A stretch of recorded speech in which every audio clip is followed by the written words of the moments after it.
Now we're going to be solving absolute value inequalities. We've already seen absolute value equations, so something like absolute value of x equals 3. Oops, there you go. So something like this guy. And we solved that before, and we got x equals 3 or x equals negative 3, right? So there are two values we could put inside the absolute value to make that equation a true statement. So we've already seen that before, where we set up whatever's inside the absolute value. We set up our two equations equal to the positive and negative constant in that case on the right-hand side of the equal sign. All right, so where it gets weird are these inequalities, and that's what we're going to focus on today, these absolute value inequalities. So that's our focus. So if we look at something like the absolute value of x is less than or equal to 3. All right. First, let's just kind of reason our way through what the solution would be. So if the absolute value of x is less than or equal to 3, first of all, we know that 3 and negative 3 both work, right? Because we have less than or equal to, so those endpoints are included. And then for the absolute value to be strictly less than 3, we would want numbers like 2 to come out, or 1, or 0. So absolute value of positive 2 would give me a 2, which is less than or equal to 3. Absolute value of 0 would be 0, which is less than or equal to 3. Absolute value of negative 2 would come out as a positive 2, which is less than or equal to 3. So all of these values inside this interval from negative 3 to positive 3, inclusive, all of these values satisfy that inequality, right? That absolute value inequality. And let's take a look at this last example, and then we'll break down kind of our process for how we're going to handle these going forward. So this last example, the absolute value of x greater than or equal to 3. So first of all, we know the actual endpoints, negative 3 and positive 3, will satisfy this because we have that equal to line underneath. And then other values that satisfy this, so something like a 4, right? If we take the absolute value of 4, that would come out as a 4, and that is greater than or equal to 3. Something like a negative 5 inside the absolute value symbol, the absolute value of negative 5 would be a positive 5, and that is greater than or equal to 3. So these two disjoint intervals satisfy this absolute value inequality. All right, so how are we going to use this fact going forward? We've just seen these two relatively basic examples. So let's try to generalize this. So notice that when we got a less than or equal to inequality, absolute value inequality, we ended up with one compound inequality. One compound inequality. And when we had absolute value of x is greater than or equal to 3, we ended up with two separate simple inequalities. Okay, so something that helps me remember this personally is less than or equal to, I'm only going to get one inequality. Greater than or equal to, I'm going to get two inequalities. Less than, the lesser number of 1, greater than, the greater number of 2. So up here, up in the top of the page, in my little chicken scratch here, if we have less than or equal to in our absolute value inequality, we're going to have one compound inequality. Okay, one compound inequality that we set up. So if we have the absolute value of x is less than a number, for example, we're going to end up with the negative of that number, the negative of that constant, is less than x is less than that number. All right, one compound inequality.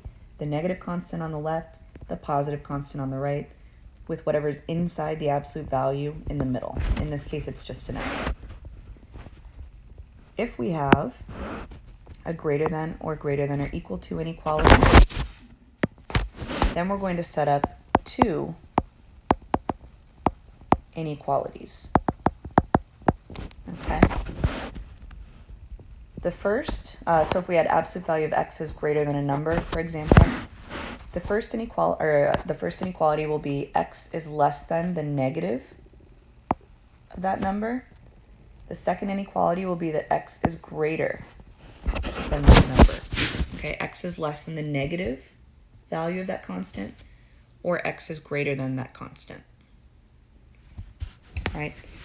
And if you want to think of it this way too, if you remove the absolute values from each of these inequalities, that gives you a portion of both of these, right? So on the left, if we remove the absolute value from that inequality, we have x less than a number. So that's this portion of the compound inequality, and then we just tack on this portion. Over on the right, if we remove those absolute value signs, that'll give us this inequality, and then we just have to create the second inequality with the negative constant in it. So we're kind of adding in that negative constant. All right, so let's practice this. And this gets weird for students. This can be a little confusing as you're getting used to it. Put that up there to help us. All right, so number 7, solve absolute value of x plus 1 is less than or equal to 3. I see that less than or equal to, and I know that less than means I'm only going to have one compound inequality.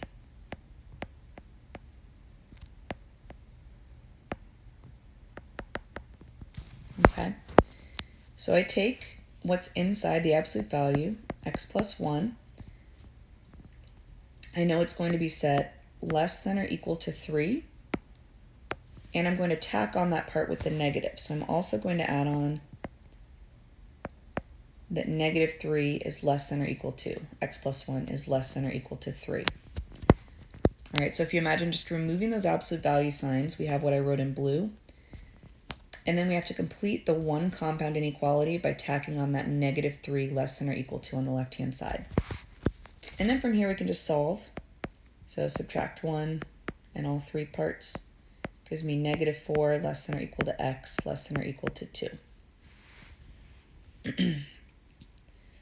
So my line graph, negative 4, positive 2, square brackets, connect,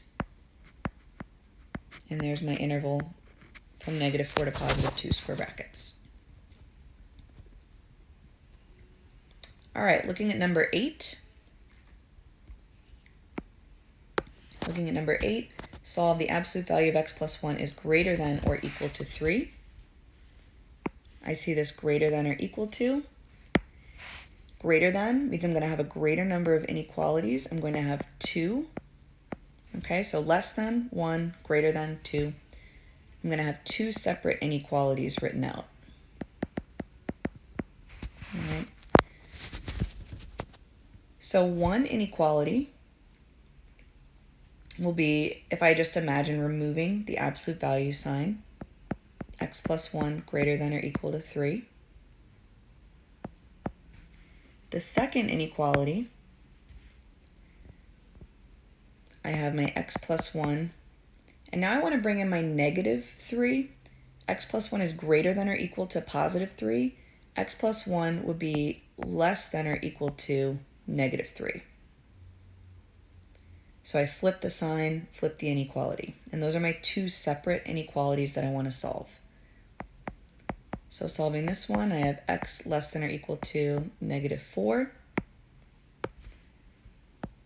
Solving this one, I have x is greater than or equal to positive 2. So when I graph these, when I graph x is less than or equal to negative 4, there's my square bracket, arrow going out to the left, less than or equal to negative 4. When I graph x greater than or equal to 2, square bracket at 2, arrow going out to the right to 2. For my interval notation, that yellow portion of the graph I'm going to represent as negative infinity up to negative 4, square bracket. The purple portion of my graph is positive 2 up to positive infinity. And this is where that union symbol is going to come in handy. So I have these two disjoint intervals. I'm going to connect them with my union symbol. I'm going to connect those two intervals with my union symbol. So again, just to reiterate this, for number 7, I had less than or equal to. I had one compound inequality that I set up on my line graph. I have one portion of my line graph. I have one interval. Greater than or equal to, I have two inequalities that I set up. On my line graph, I have two separate portions of my line graph there. I have two intervals connected with that union symbol, okay? Less than 1, greater than 2. 1 is less than 2. When you see less than, think 1 of everything. When you see greater than, think 2 of everything. All right, so let's keep practicing. Number 9, I see that greater than inequality. So I'm going to have two inequalities, two portions of my line graph, two intervals connected with a union symbol. So 2x minus 3 is greater than 5. That's one inequality that I can set up. The other one,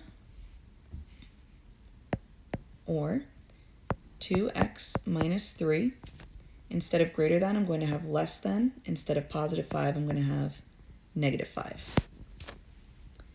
And solving these two separately, I have 2x is less than negative 2. Divide both sides by positive 2, so x is less than negative 1. Over here, 2x is greater than 8. Divide both sides by 2. X is greater than 4. Now let's graph these. For x is less than negative 1, rounded parenthesis at negative 1, arrow going to the left. For x greater than 4, rounded parenthesis, arrow going out to the right. I see those two separate intervals graphed on my line graph, and that's a good thing. That's what I hope to see. And then for my interval notation, negative infinity up to negative 1 to negative 1, rounded parenthesis. And then in blue, 4 to positive infinity. And then I'm going to connect these with my union symbol.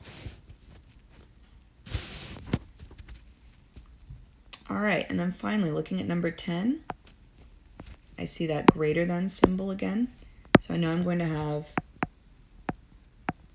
two intervals, two portions of my line graph on there, two intervals at the end, two inequalities initially, two of everything. Now, one new thing that we haven't run into yet is we have absolute value of 2x minus 3 plus 2 is greater than 7. Guess what my first step needs to be here?